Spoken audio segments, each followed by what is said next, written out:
नमस्कार, मैं हूं श्वेता सिंह। कहते हैं कि कोई भी व्यक्ति किसी पर भी विश्वास कर सकता है, लेकिन जब पैसों की बात आती है तो आप हर किसी पर विश्वास नहीं करते। लेकिन कुछ नाम ऐसे होते हैं जो नाम आप अपने पैसों के साथ भी उन पर भरोसा करते हैं, उनकी जो सलाह है, उनका जो मशवरा है उसे लेते हैं। ये सबसे सरल और सामान्य भाषा में मैं अपने मेहमान का इंट्रोडक्शन आपको दे सकती हूँ। डॉक्टर विवेक बिंद्रा, बहुत बहुत स्वागत है आपका। और ये बहुत बड़ा कॉम्प्लीमेंट होता है क्योंकि लोग जनरली अपने पेरेंट्स के, अपने भाइयों के, अपने बहनों की, इनकी बातों पर विश्वास करते हैं जब अपने पैसे की बात आती है। बहुत सोच समझ कर सोचते हैं कि पता नहीं कुछ गलत एडवाइस न दे दे। लेकिन आपके में क्या बात ऐसी है कि ये बड़ा बिजनेस जो है उसकी तरफ जो आम इंसान है वो इतना खिंचा चला आता है? धन्यवाद, थैंक यू। आम इंसान तभी खिंचा चला आएगा जब आप एक रियल वैल्यू क्रिएट कर सकते हैं, और वो रियल वैल्यू क्रिएट करने के लिए आम इंसान की जो सबसे खास समस्या है उसको सुलझाने के लिए क्या प्रयास किया जा रहा है। तो आज जो व्यापारी वर्ग हमारे देश में, देखिए, एंटरप्रेन्योरशिप बहुत पुराना है हमारे देश में, लेकिन स्केल नया है। बिजनेस खड़ा तो लोगों ने किया है, लेकिन बिजनेस बड़ा नहीं किया है। और बिजनेस बड़ा कैसे किया जाए, उसके लिए सोलोप्रेन्योर, एंटरप्रेन्योर के लिए हमने हिंदी भाषा में एक बड़ा बिजनेस, ये प्लेटफॉर्म ऐसा बिल्ड किया है जिससे वी आर हेल्पिंग, और आज बिलियनियर प्रोफेसर के साथ में हम उनकी मदद कर पा रहे हैं। लगभग 10 करोड़ लोग हमारे वीडियोस हर महीने देखते हैं, विच इज 100 मिलियन का हमारा मंथली एक्टिव यूजर है, और एक फार रीचिंग इम्पैक्ट है। आज 750 डिस्ट्रिक्ट के अंदर आज हमारे ऑफिस, माइक्रो फ्रेंचाइजी उनके साथ में नीचे जाके एक आम आदमी का हैंड होल्डिंग कर रहे हैं। अपना ये एक मुद्दा है कि रिक्शा वाले को भी हम एक बड़ा एंटरप्रेन्योर टेक्नोलॉजी के साथ एनेबल, साधारण भाषा में सिखा के उसे कैसे आगे बढ़ा दें। अच्छा, सुना है कि आपको कुछ गिनीज बुक रिकॉर्ड्स में भी नाम है, कई सारे रिकॉर्ड्स हैं इनफैक्ट। धन्यवाद, थैंक यू। हाँ, ठीक बात है। हालांकि ये वर्ल्ड रिकॉर्ड बनाना हमारा गोल नहीं है, वो एक आउटकम है। गोल हमारा था कि क्या हुआ पेंडेमिक में। अब मुझे वो 2020 का वो समय याद आता है जिस समय अप्रैल का टाइम था, बहुत ज्यादा सब जगह इतना ज्यादा उस समय माहौल पैनिक का था कि लोगों को समझ नहीं आ रहा था क्या किया जाए।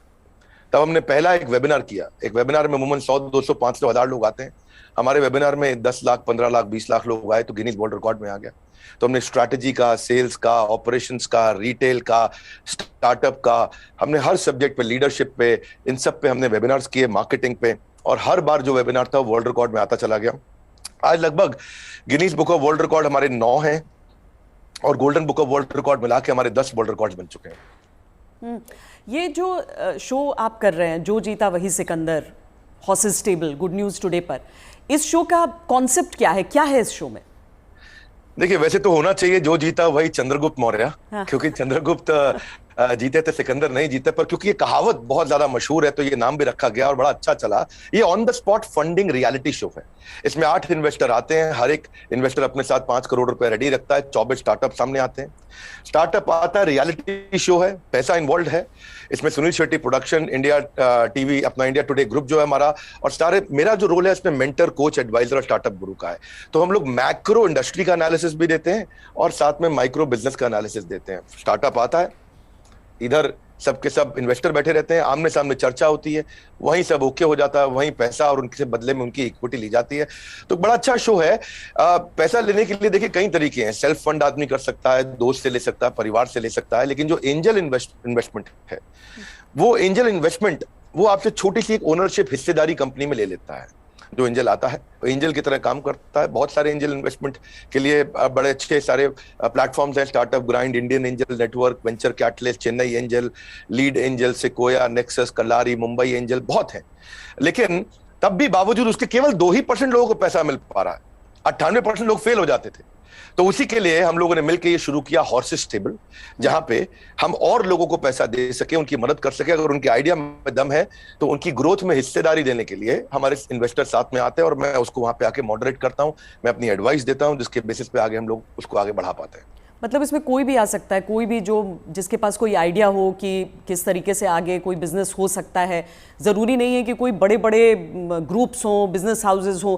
ये मकसद क्या है इसका, आइडिया कहाँ से आया? श्वेता जी, यही तो मेन मुद्दा है कि अगर आज मैं गुवाहाटी के आगे वहां से 200 किलोमीटर दूर जाके, जहां असली भारत बसता है, जो केवल दिल्ली मुंबई में नहीं है, उन लोगों को हम ला सके, उनको बढ़ा सके। देखिए, आइडिया यहां से आया कि एक एडम स्मिथ नाम के जेंटलमैन रहे, उन्होंने मैक्रो इकोनॉमिक्स में किताब लिखी है।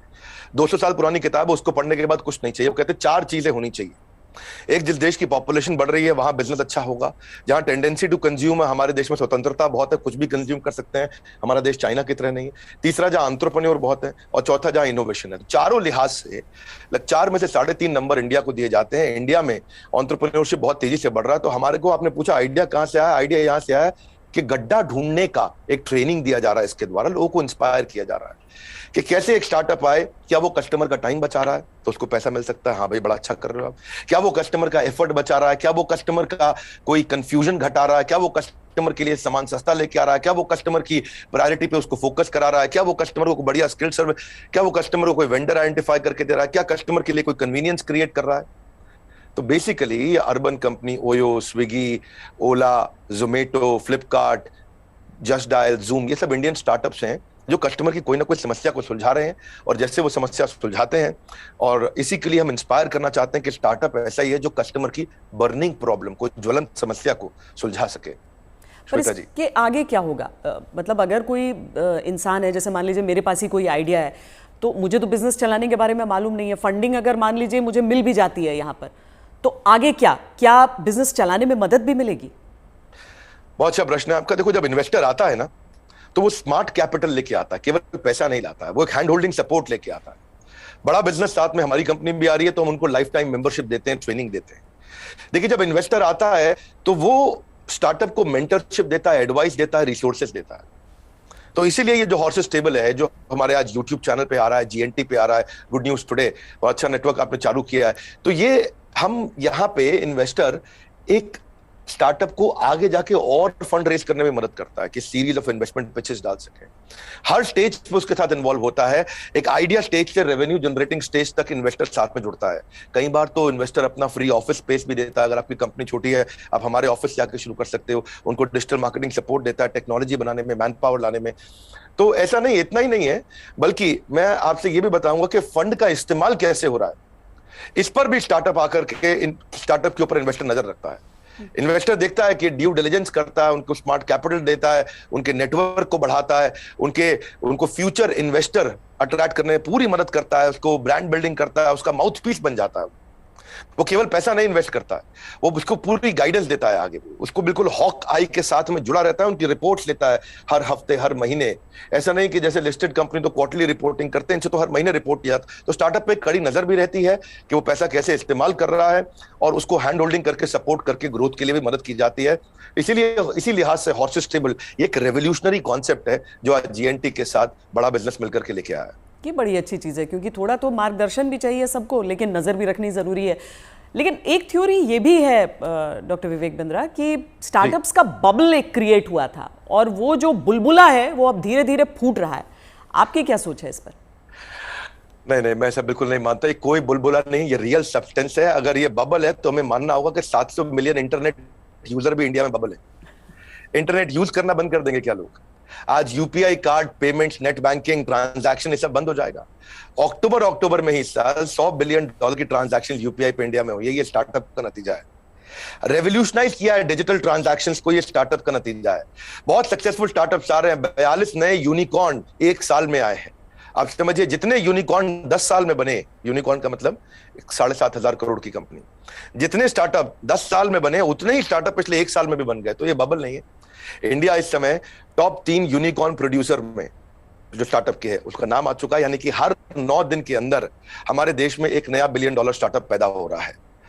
स्टार्टअप जो है ना, ये अब 2011 में 9.5 साल लगा करते थे, और उसके बाद ये समय कम होता चला गया। 2012 से जो स्टार्टअप आया वो 4.5 साल में $1 बिलियन हो गए। आप ये समझिए कि ट्रैवल एजेंसी जो होती थी वो Goibibo, Thomas Cook, make my trip में आ गई। सरकारी नौकरी घट रही है, स्टार्टअप बढ़ रहे हैं। पेपर अब डिजिटल हो गया है, किताबें किंडल में मूव कर गई हैं, बिजली अब सोलर होती जा रही है, रिटेलर अब अमेजॉन, फ्लिपकार्ट और रिलायंस पे मूव कर गया है, गाड़ियां ड्राइवरलेस हो रही हैं, ब्लॉकबस्टर सीडी को खत्म करके यूट्यूब, अमेजॉन प्राइम, नेटफ्लिक्स आ गया है, सेल फोन के बिल अब घट रहे हैं, इंटरनेट के बिल बढ़ रहे हैं, गाड़ियों की सेल घट रही है, ओला उबर बढ़ रहा है, रेस्टोरेंट शटडाउन हो रहे हैं, ऑनलाइन फूड डिलीवरी बढ़ रहा है। आज बच्चों को जो है ऑनलाइन स्टडीज उनकी बढ़ गई है, प्राइवेट कोचिंग घटती जा रही है। इसका मतलब क्या है? जो स्टार्टअप है ना, वो एक रेवोल्यूशन है। पहले कबूतर चिट्ठी लेके जाता था, आज व्हाट्सएप चिट्ठी लेके जा रहा है। इसके बीच में बहुत लंबी जर्नी थी, और सिलिकॉन वैली में कम से से कम 15 स्टार्टअप ऐसे बैठे हैं जो व्हाट्सएप के खात्मे की तैयारी कर रहे हैं। और नेक्स्ट जो रेवोल्यूशन आएगा, नेक्स्ट सिलिकॉन वैली आने वाले समय में बेंगलुरु से शुरू होकर के भारत से ही आगे निकलेगा। वाह, क्या बात। लेकिन कई स्टार्टअप्स फेल भी तो होते हैं, कई स्टार्टअप्स फेल हो जाते हैं, इसकी वजह क्या रहती है? श्वेता देवी, ऐसा स्टार्टअप फेल होने के मेन 8-10 बड़े कारण होते हैं। पहला तो कोई डिफरेंशिएशन ना हो, आप वही कर रहे हो जो बाजार में सब कर रहे थे।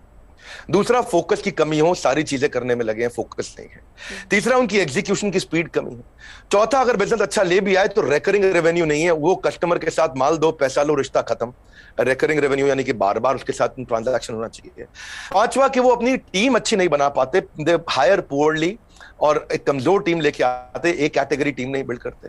वो कुछ ऐसा बना बैठते हैं, गलती से एक और गलती करते हैं कि वो जो मेरे को अच्छा लग रहा पर कस्टमर को उसकी जरूरत नहीं, यानी कि कस्टमर अनफ्रेंडली प्रोडक्ट बना देते हैं, कस्टमर का फीडबैक नहीं लेके आ पाते हैं, पैशन नहीं होता है, प्रॉफिट के चक्कर में चले गए लेकिन पैशन नहीं है। ये बड़ा जरूरी है, आंसर बड़ा महत्वपूर्ण है। जो आज व्यूअर देख रहे हैं उनको ये समझना चाहिए कि अगर बिजनेस मॉडल और रेवेन्यू मॉडल कमजोर है, प्री मैच्योर स्केल किया, बिजनेस खड़ा हुआ नहीं, बड़ा करने पहले निकल गए, बिना टेक्नोलॉजी के स्केल किया और उसके चक्कर में फिर आपने कर्जा भी ले लिया, तो फिर जो है वो एग्जीक्यूशन और स्लो होगा, प्रॉफिट और कैश फ्लो खत्म होगा, और फिर कैश बर्नआउट के बाद आप फंड भी रेज नहीं करेंगे। यही मुख्य कारण होते हैं कि स्टार्टअप फेल होते हैं। तो पहले बिजनेस को खड़ा करना है, बाद में बिजनेस को बड़ा करना है। क्या हम समझे कि एक स्टार्टअप कल्चर है अब और ये डेवलप हो रहा है, और ऐसे में भविष्य से आपकी क्या उम्मीदें हो जाती हैं?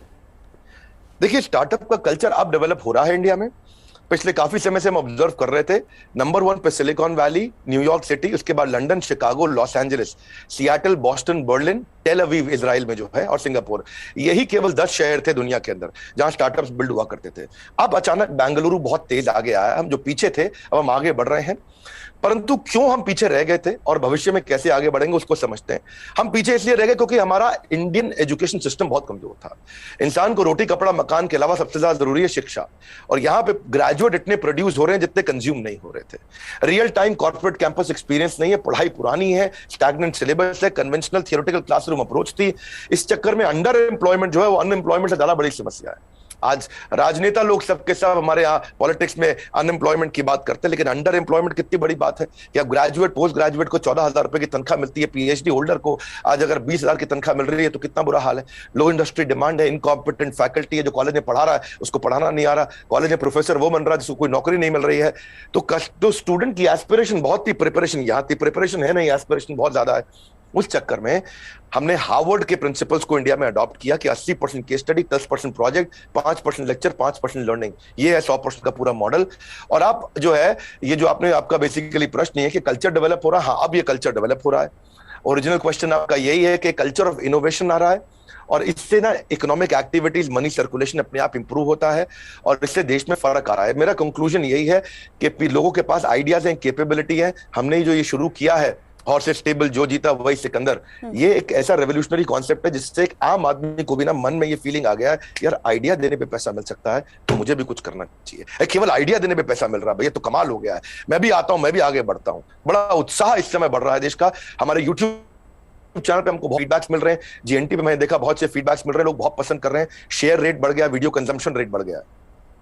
नहीं, आप बहुत सही बात कह रहे हैं, क्योंकि 12वीं कक्षा की इकोनॉमिक्स जब हम पढ़ते हैं तो उसमें अनएम्प्लॉयमेंट में तो कई चैप्टर्स हो जाते हैं, अंडर एम्प्लॉयमेंट सिर्फ एक सबहेड के तौर पर नजर आता है। लेकिन बहुत बड़ी समस्या है, देश में टैलेंट की कमी नहीं है, टैलेंट पूल है हमारे सामने।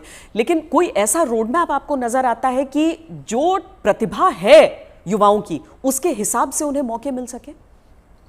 रोड मैप एक ही है कि आज बच्चों को लैक ऑफ क्लैरिटी है, उनको प्रोफेशनल करियर सब्जेक्ट कोर्स इसके बारे में जानकारी नहीं है। तो रोड मैप केवल एक ही है कि उसको कंटिन्यूअस लर्निंग का मतलब है कंटिन्यूअस अर्निंग। उसको अपने साथ एक डिसिप्लिन बिल्ड करके अपने साथ मूक यानी कि मैसिव ओपन ऑनलाइन कोर्सेज दुनिया भर में आ गए। लगातार सीखने से खाली दिमाग खुले दिमाग में परिवर्तित हो जाएगा। अब जो anyone who keeps on learning he will stay young forever, ये हेनरी फोर्ड ने बोला है। बड़ा बिजनेस भी इसीलिए आया, दुनिया भर में कॉर्पोरेट ट्रेनिंग हो रही थी, स्किल डेवलपमेंट हो रहा था, K-12 की बात हो रही थी, टेस्ट प्रिपरेशन हो रहे थे, बायजूस, वेदांतु सब आ गए, लेकिन एक आम आदमी के लिए, व्यापारियों के लिए सिखाने के लिए कुछ नहीं था। तो रोड मैप ये है कि आपको आज लर्निंग पे फोकस करना चाहिए। हमने भी उस गैप को समझा, हमने देखा कि कस्टमर के पास आज टाइम नहीं है, क्वालिटी टीचर नहीं है, हिंदी भाषा के अंदर कंटेंट नहीं है, मिनिमम एजुकेशन रिक्वायरमेंट पूरी नहीं कर पाते, आज MBA कॉलेजेस तो बहुत महंगे हैं, MSME के मेंटर नहीं है। तो मैंने उसके लिए हमने बड़ा बिजनेस चालू किया कि लोग आकर के सीखे। वहां क्या मॉडल है, any time anywhere any device. कोई मिनिमम एजुकेशन नहीं चाहिए, वीडियो, वॉइस, वर्नाक्युलर, आपका टाइम हम सेव करेंगे ताकि आप सक्सेस मिले आपको, इजी टू यूज कर दिया है।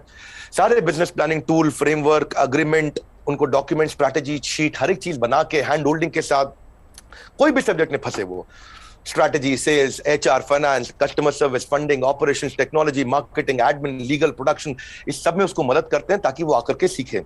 तो बेसिकली रोड मैप ये है कि आदमी को सीखना चाहिए। हमने ऐसा किया है कि हमने 750 रुपए महीने पे एक एग्जीक्यूटिव एमबीए उसको कराना शुरू कर दिया है। 1500 रुपए महीने पे हमने एक अडल्ट को एमबीए कराना शुरू कर दिया है। सिखा कौन रहा है मेरे साथ? मेरे प्रोफेसर एक कैटेगरी है, केंटारो, Patanjali, Amul, Morgan Stanley, Somani, Apollo, Ford Motors, इन सबके चेयरमैन हमारे साथ जुड़े हुए सिखा रहे हैं। Dainik Bhaskar, Lalpath lab, Xiaomi, HDFC limited, जब इनके चेयरमैन एक अच्छा बिलियनियर प्रोफेसर आके सिखाता है और वो लर्निंग देता है और इतनी अफोर्डेबल प्राइस पे देता है, तो उससे रेवोल्यूशन आ रहा है। यही कारण है कि आज देश में बहुत सारे लोग हमारे साथ जुड़े हैं, जिसके कारण हम वो सीख पा रहे हैं, आगे बढ़ रहे हैं। तो रोड मैप सब लोग को मेरा एक ही मैसेज है कि अगर आपको अर्निंग बढ़ानी है तो पहले लर्निंग बढ़ानी होगी। क्योंकि अमूमन ऐसा होता है कि कुछ बड़े बिजनेस हाउसेस, हम सब टाटा बिरला को देखते हुए बड़े हुए, लेकिन वो मोनोपोली है इतना भी समझ में आया, कुछ कठिन शब्द लोग सीखते गए, लेकिन इतना भी साथ में सीखा कि सारा कंट्रोल इन्हीं के हाथों में रहेगा। लेकिन क्या ये स्टार्टअप कल्चर जो है वो बिजनेस डाइवर्सिफिकेशन में मदद कर सकता है? श्वेता देवी, अब जमाना बदल गया है। पहले $1 बिलियन कंपनी बनाने में जो 50 साल लगते थे, 5 साल में बन जाती है। जो हमारे यहाँ टॉप रैंकर सबसे बड़े अरबपति 1950 में थे, उनमें से अब कोई दिखाई नहीं पड़ता है टॉप अरबपति की लिस्ट में हमारे देश में। अचानक जमाना बदल गया है। इनफैक्ट सन 2000 तक भी नौकरी.com, मेक माई ट्रिप, इनको 14 साल लगे $1 बिलियन कंपनी बनने में। पर आप उसके बाद देखिए, फ्लिपकार्ट, पॉलिसी बाजार, जोमेटो आया तो इनको 14 साल नहीं लगे, ये 8.5 साल में $1 बिलियन हो गए। और उसके बाद में देखिए, नाइका, ओयो, उड़ान और ओला इलेक्ट्रिक आया, ये 2 साल 3 साल में $1 बिलियन कंपनीज हो गए। तो अब जो है वो कॉर्पोरेट्स की बपौती नहीं रह गया है बिजनेस। अब पहले हुआ करता था कि बड़ी मछली छोटी मछली को खा जाया करती थी, आज बहुत सारी छोटी मछली मिलकर बड़ी मछली को खा जाती हैं, और उसी रेवोल्यूशन में हम कंट्रीब्यूट कर रहे हैं साथ में। डॉक्टर बिंद्रा, बहुत मज़ा आया आपसे बात करके। और एक चीज़ मैं कहूँगी कि आमतौर पर क्या है कि ये बिजनेस के कॉन्सेप्ट्स जो हैं उसमें अंग्रेजी का इतना इस्तेमाल होता है कि आम लोग कनेक्ट नहीं कर पाते हैं, आंकड़ों का इतना इस्तेमाल होता है कि लगता है कि यार ये तो हमारे बूते की बात नहीं है। आप इतने सिंपल तरीके से समझाते हैं, मुझे लगता है इसीलिए ऐसी चीज़ों पर भी लोग आपकी बात को समझते हैं, आपकी बात को मानते हैं। और ये जो जी, हर एंकर के साथ भी उतना अच्छा नहीं लगता जितना श्वेता देवी आपका इम्पैक्ट है और आज तक का इम्पैक्ट है। मैं तो मतलब मानता हूं उस बात को कि आज तक जितना न्यूट्रल और जितना अच्छा चैनल रहा है, और खास तौर से जो आपने इन्फ्लुएंस क्रिएट किया, तो आपको बहुत बहुत बधाई। धन्यवाद, आपने इतना समय लगाया आज लोगों को इन महत्वपूर्ण पहलुओं पर हम चर्चा कर सके। Thank you so much. Thank you so much. धन्यवाद श्वेता देवी, थैंक यू।